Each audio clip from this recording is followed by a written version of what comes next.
The email came on a quiet Thursday morning. Amara Dlamini sat at her desk in her Cape Town apartment, sipping coffee and going through architectural sketches when she saw the subject line. Dlamini family reunion. You're invited. Her hand froze. For a moment, she just stared at the screen, her heart pounding in her chest. It had been 5 long years since she last heard from them. 5 years since that night filled with shouting, blame, and tears. Memories came rushing back. Her uncle's angry words, her aunt's accusing stare, her cousin's smirk when they told her to leave their home. She had left that night with nothing but her dignity and a small suitcase. Now suddenly they wanted her back? She leaned back in her chair, letting out a soft, humorless laugh. The message said the reunion would be held at the Dlamini estate, the grand property where she'd grown up, the place that once symbolized family pride and tradition. Rumor had it the estate had changed hands, though no one knew who owned it now. That little mystery tugged at her curiosity. For a long time, Amara told herself she'd never return. But as she stared out the window at the Cape Town skyline, something deep inside whispered different. Maybe it was time, not for forgiveness, but for closure. She closed her laptop, exhaled slowly, and whispered to herself, "Let them see who I've become."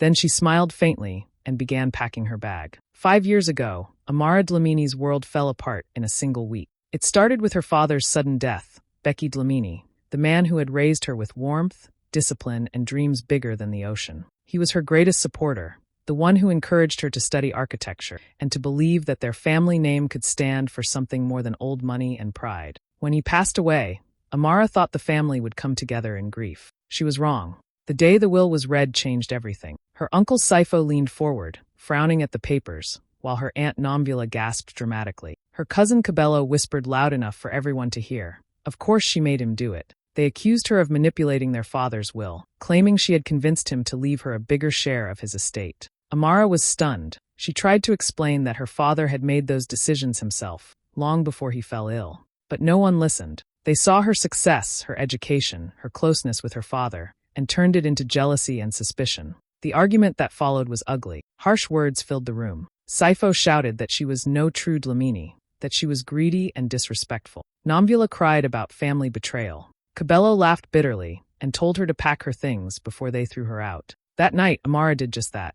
She packed her bags, took her father's old wristwatch, and walked out into the cool Cape Town night with tears streaming down her face. Durban became her escape. She arrived there with nothing but determination and a small savings account. At first, life was hard. She rented a tiny flat with peeling walls and took freelance design jobs just to survive. There were nights when she stayed awake until sunrise, sketching floor plans for clients who barely paid her on time. But she refused to give up. Her father's voice still echoed in her mind. If they close the door on you, build your own house. Slowly, her hard work began to shine. She met 2 mentors, Mr. Kumalo, a retired architect who saw her raw talent, and Mrs. Zinzi Masiko, a real estate investor who believed in her vision. They introduced her to networks, clients, and investors who valued her designs. Modern African architecture that blended culture with innovation. With their support, she built her own company, Ambla Designs, a name that meant power. What started as a one-woman operation soon grew into one of the fastest-rising real estate consultancies in South Africa. Amara went from renting a small apartment to buying her own office space overlooking the ocean. Through the pain, she rebuilt herself, stronger, wiser, untouchable. She no longer needed her family's approval. Every wall she designed, every building she raised from dust, was a quiet answer to their betrayal. And deep down, she promised herself, one day, they would see what they had thrown away. The drive to the Dlamini estate felt like a dream Amara wasn't sure she wanted to wake up from. The road twisted through the hills outside Cape Town, lined with tall oak trees that whispered in the wind. As her sleek black car rolled to a stop in front of the estate's grand iron gates, she took a deep breath. The sight before her almost didn't look real. The mansion, once faded and crumbling when she last saw it, now stood tall and elegant, restored to its old glory. The white walls gleamed under the afternoon sun, and the gardens bloomed with colors she remembered from childhood. Amara's fingers tightened around the steering wheel. So much of her past was buried behind those gates. Laughter, birthdays, her father's proud smile, and the night everything fell apart. She pressed the button, and the gates opened slowly with a low metallic groan. As she drove in, the gravel crunched beneath her tires like a soft drumbeat announcing her return. Dozens of familiar faces stood scattered on the lawn, uncles, aunts, cousins, neighbors, all dressed in their best clothes for the family reunion. Conversations stopped, heads turned, and then silence. Amara stepped out of her car gracefully, dressed in a simple cream linen dress, her hair tied neatly, her posture straight. She didn't look like the broken woman they remembered. She looked calm, successful, untouchable. Whispers began to ripple through the crowd. "Is that really her?" Someone muttered. "She looks different." Another voice hissed. "I thought she moved overseas." They didn't expect her to come back, especially not like this. Her Aunt Nomvula forced a smile that didn't reach her eyes. "Amara," she said stiffly, clutching her wine glass. "You actually came." Amara smiled politely. "Of course," she replied softly, her voice steady but warm. "It's been a long time." Her cousin Cabello glanced at her from head to toe, his smirk fading. The last time he saw her, she'd been crying and packing her things. Now she looked like she belonged on the cover of a lifestyle magazine. Still, no one moved closer. No one offered a hug. They turned back to their conversations, as if she were invisible. But Amara didn't shrink this time. She took in the scene, the trimmed hedges, the laughter in the distance, the way the estate's walls glowed in the sunset, and felt an unexpected calm. She wasn't here to beg or prove herself. She was here because she chose to be. She looked toward the house, where her grandmother Thembika watched from the balcony, eyes filled with something unreadable. Not surprise, not anger, maybe pride. Amara met her gaze and smiled. Then, turning back to the crowd, she said softly but clearly, "It's good to be home." The words hung in the air, gentle but powerful, and for the first time, it wasn't the Dlamini family judging her. It was the estate itself, welcoming its true heir back home.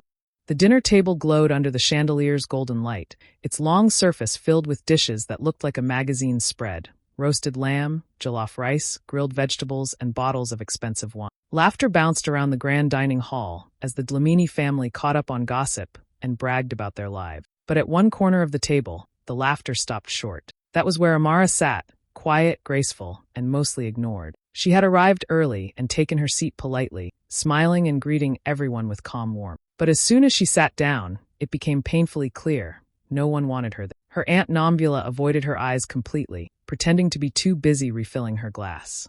Her Uncle Sifo spoke loudly to the person beside Amara, but never to her. Even her cousins, who used to play with her as kids, acted as if she were a stranger. Across the table, Cabello, always the loudest one in the room, was in the middle of another one of his stories. "You know, my tech company almost made a deal with investors from London," he said, gesturing dramatically with his fork. "We were this close." Everyone laughed and clapped, even though they all knew his company had crashed months ago. Amara smiled politely, taking small bites of food she barely tasted. Her Aunt Nomvula chimed in next, proudly talking about her other children. "My daughter just bought her second apartment in Johannesburg," she said, looking right past Amara, "and my son just got promoted at the bank. We're so proud of him." The words stung a little, but Amara didn't let it show. She kept her shoulders relaxed, her posture straight, and her eyes soft. Years ago, she might have argued back or tried to prove herself. Not anymore. She had nothing to prove, and their silence no longer had the power to break her. As she sipped her wine, she noticed something small but telling. The servants, the same ones who had worked at the estate for years, treated her differently. When they served her plate, they did it with quiet respect. One of them even gave a small nod, almost like a secret acknowledgement. It was subtle, but it didn't escape her notice. At the head of the table sat Grandma Thembika, dressed in a rich emerald shawl, her silver hair tied neatly behind her head. She hadn't said much all evening, just observed. Her wise eyes moved from one family member to another, lingering on Amara longer than anyone else. She seemed to be measuring the tension in the room, the forced smiles, the fake laughter. Every now and then, their eyes met, the old woman and the outcast, and for a second, Amara saw something that gave her strength, quiet understanding. The dinner dragged on, filled with stories, laughter, and fake pride. But through it all, Amara remained a calm island in the storm, her silence louder than their noise. Deep down, she could feel it. The real moment hadn't come yet. Something was building, and when it finally did, none of them would ever forget it. After dinner, the laughter faded into the night air as people drifted out to the veranda with their drink. The estate glowed softly under strings of golden lights, the garden alive with the scent of jasmine and freshly cut grass. Amara stepped out quietly, hoping for a moment of peace away from the chatter and the fakeness that filled the dining hall. The cool Cape Town breeze brushed against her skin, carrying with it the faint sounds of music and conversation. She was about to walk toward the garden when she heard her name, whispered, sharp and heavy with spite. Her Aunt Nomvula's voice. "She came here just to see what real wealth looks like," she hissed, not realizing Amara was only a few steps away. A younger cousin laughed softly and added, "Her father would be ashamed of her. She's just pretending to be something she's not." Amara froze for a second, her heart tightening in her chest. The words burned, not because they were true, but because they came from the same people who had once called her our bright star. She could have turned around, confronted them, demanded they speak their lies to her face. But she didn't. She had learned long ago that some people couldn't see beyond their bitterness. So she chose silence. She turned away and walked deeper into the garden, her heels crunching softly against the gravel path. The night sky stretched above her, endless and full of stars, just like the nights she used to spend here as a little girl, sitting beside her father under the mango tree. Her eyes softened as she saw it, still standing tall at the edge of the yard, its branches heavy with fruit. She smiled faintly, remembering how she'd planted it with her father when she was 10, her hands covered in dirt and her laughter echoing through the yard. She walked further, tracing the familiar stone paths, the ones she had designed herself when her father was planning to renovate the estate. She had drawn every detail, every curve, back when architecture was just her dream. To see them now, perfectly restored, brought tears to her eyes. It was like walking through her own memories. Every corner reminded her of something beautiful. The swing her mother used to sit on, the fountain her father loved, the smell of rain-soaked soil after summer storm. For a moment, she let herself feel it all. The love, the pain, the loss, the longing. This estate wasn't just a house. It was her history. Amara took a deep breath and smiled to herself. The irony wasn't lost on her. Her family thought she came to see wealth, yet they couldn't see what true wealth really was. It wasn't in gold, status, or fake pride. It was in memory, in legacy, in care. And this place, her father's dream, now belonged to someone who truly valued it, someone they had completely misjudged. The night was almost over, and the family had gathered once again in the grand dining hall for the final toast.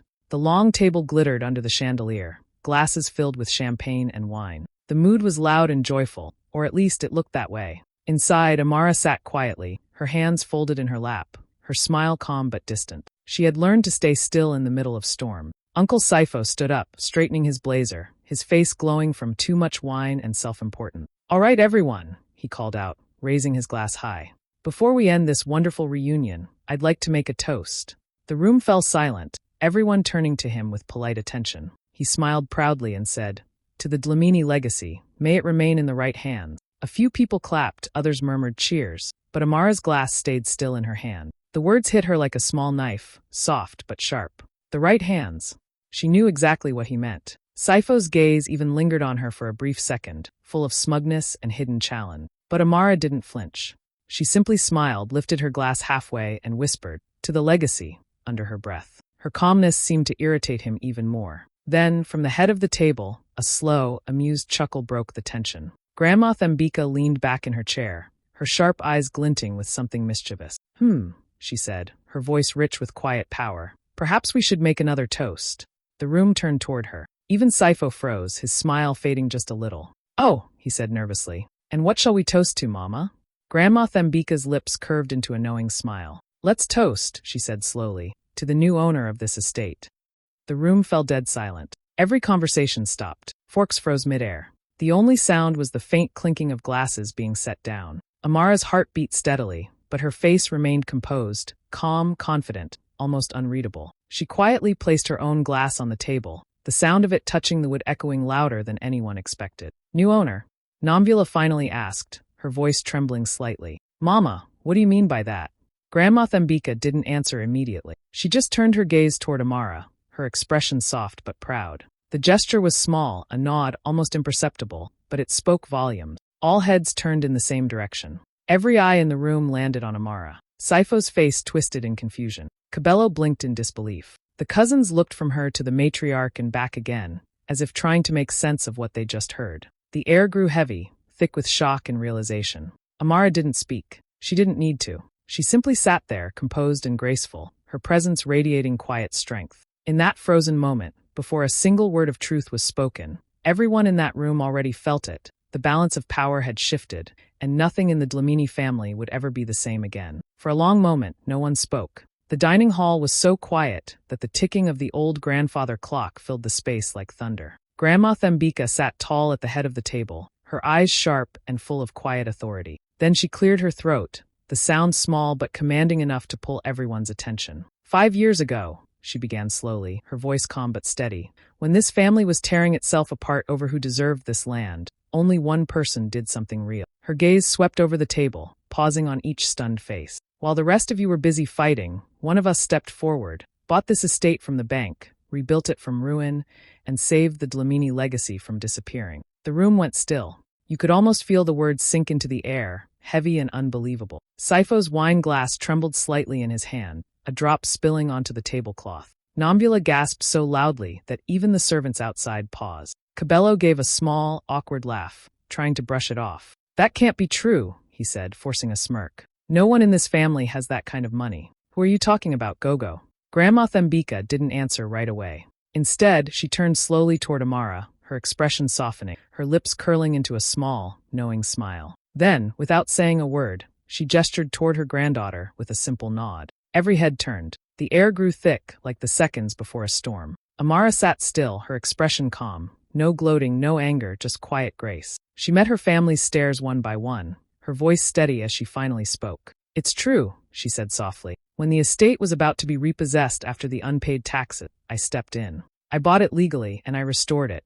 Not for power, not to prove anything, but because I couldn't let my father's dream die." For a moment, no one moved. Then Amara reached into her leather bag beside the chair and pulled out a neat brown folder. She laid it gently on the table and slid it forward until it stopped in front of her uncle. The sound of paper brushing against wood echoed through the room. "Go ahead," she said quietly. "See for yourself." Sipho hesitated before opening it. When he did, the color drained from his face. The documents were clear. The official property deeds stamped and signed. Amara B. Dlamini, owner of Dlamini Estate. Nombula's hand flew to her chest. Cabello muttered, "No, this isn't possible," as if saying it would somehow make it untrue. Amara didn't argue. She simply leaned back in her chair, her face calm, her posture composed. "You wanted to know who owns this house," she said softly, her voice carrying through the silence. "Now you do." No one dared to speak. Even the candles seemed to flicker more quietly. And as Grandma Thembika smiled with quiet pride, everyone in the room realized the same thing. The outcast they once mocked now held the keys to their entire legacy. The moment the truth sank in, the entire room exploded. Voices rose, chairs scraped, and the calm dinner turned into chaos. Uncle Sipho slammed his fist on the table so hard that the glasses rattled. "You betrayed this family," he shouted, his face turning red. "You went behind our backs and stole what was ours." Amara didn't move. She simply looked at him, her face calm, her voice soft but firm. "No, Uncle. I didn't steal anything. The estate was gone long before I stepped in. You just didn't want to see it." Nombula clutched her pearls dramatically. "This is impossible," she cried, wobbling in her chair before falling back as her daughter rushed to catch her. You tricked us," she wailed, pretending to faint. The cousins whispered among themselves, disbelief spreading like wildfire. "She really owns it?" one of them said. "But how? Where did she get the money?" another murmured. Cabello's jaw clenched as he muttered, "She must have had help. She can't be that successful." Amara let them talk. Let them drown in their own shock. When the noise became too much, she finally stood, her voice cutting through the chaos like silk through smoke. "Enough," she said gently, and somehow, everyone fell silent. She took a slow breath and spoke with quiet strength. "When the estate was repossessed 5 years ago, it wasn't because of me. It was because no one paid the taxes. No one maintained it. The house was falling apart. I found out it was being sold, and instead of letting strangers buy it, I stepped in. I bought it legally. Every brick, every wall you see, I restored it myself." She paused, her voice steady and sincere. "And I kept the Dlamini name on the gate. Not because I needed it, but because my father would have wanted it that way. I did this out of love, not revenge." Her words hung in the air, soft yet powerful. The same people who once laughed at her now couldn't even meet her eye. Sipho looked down, his pride cracking. Nombula fanned herself, pretending to recover from her fainting spell. Cabello stared at the table, speechless for once in his life. The silence that followed was thick, not with anger now, but with realization. They had all failed the legacy they claimed to protect, and the one they had rejected, humiliated, and called a liar had been the only one strong enough to save it. At the end of the table, Grandma Thembika wiped away a tear with a trembling hand. Her voice broke softly as she said, "Your father would be proud, my child." Amara turned to her, her eyes gentle but shining with emotion. "I hope so, Gogo," she said quietly. "Everything I did was for him, and for us."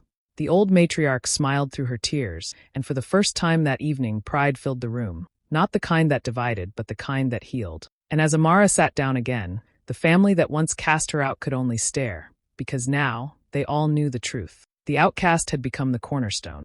The noise of the dining room slowly faded behind her as Amara stepped into the hallway, her son Thando walking quietly by her side. The air inside the house felt heavy, full of history and memories, some warm, some painful. The soft creak of the old wooden floor echoed under their feet. It was strange how peaceful the house felt now, even after all the shouting and tears. Thando looked around with wide eyes, taking in the portraits on the wall. Generations of Dlaminis staring down in their formal clothes, eyes full of stories. "Mom," he whispered, "are these all our ancestors?"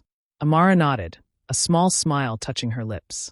"Yes, baby. They built this before we were even born. Some made mistakes, some made sacrifices, but every one of them dreamed that this place would stay in our family." She paused in front of a large portrait of her father, stern, proud, with the same sharp eyes she had. "Your grandfather used to say this house had a soul," she said softly. And maybe he was right.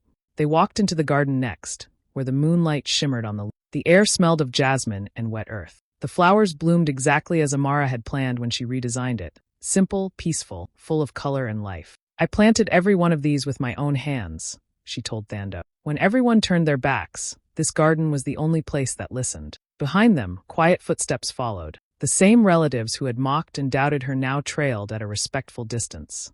Uncle Sipho's head was lowered, his voice faint as he whispered something that sounded like an apology. Nomvula dabbed her eyes with a handkerchief, looking smaller than she ever had. Cabello stood silent, guilt written across his face. Amara didn't stop walking. She didn't turn around. Her piece was too precious to hand back to them. She led Thando into the old study next. The room her father had spent endless nights in, planning, dreaming, writing letters that no one ever read. Dust danced in the sunlight that slipped through the window. The same wooden desk still stood there, polished and strong. Thando ran his fingers over the surface.